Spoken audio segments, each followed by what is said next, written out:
هات ايد. احنا رايحين نصلي العيد انا ومودي. شوفوا الناس يا حبايب قلبي، ما شاء الله اللهم بارك. احنا رايحين نصلي العيد انا ومودي قلب ماما دودو. شايفين شبشب مودي الجديد يا ناسو؟ يلا يا قلب الام، لما نوصل كده هنفرجكم اجواء عيد الاضحى المبارك، اعاده الله علينا وعليكم بالخير واليمن والبركات، وكل عام وحضراتكم بألف خير وصحة وهنا وسعادة حبايب قلب الأعزاء.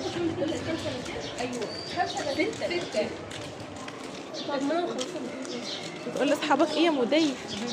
حطوا ايه يا مودي؟ هيحطوا لك ايه؟ حطوا المودي لايك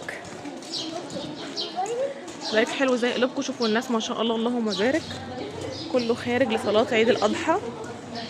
فالسنة دي تعتبر أول سنة مودي يخرج الصبح يشوف أجواء عيد الأضحى المبارك. يلا يا قلب الأم، هنوصل كده إن شاء الله وهتابع مع حضراتكم.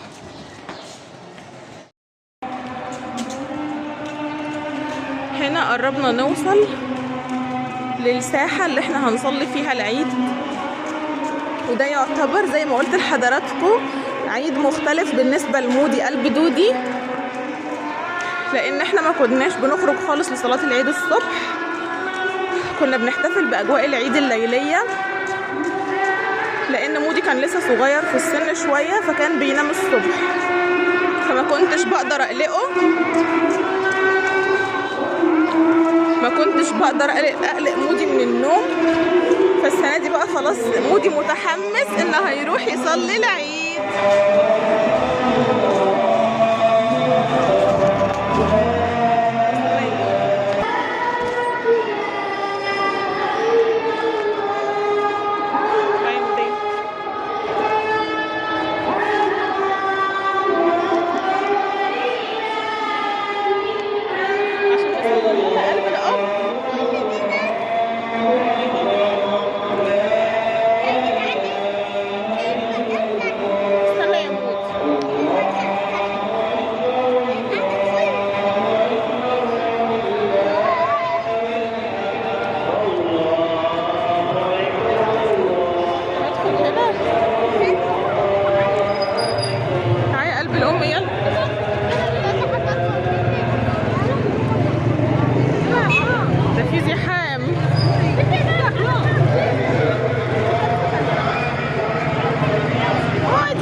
وري لهم الحاجه حلوه يلا اللي فيها.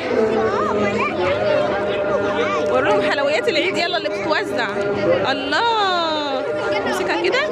جميله جميله يا موديه. ايه؟ ندخل جوه. حاضر.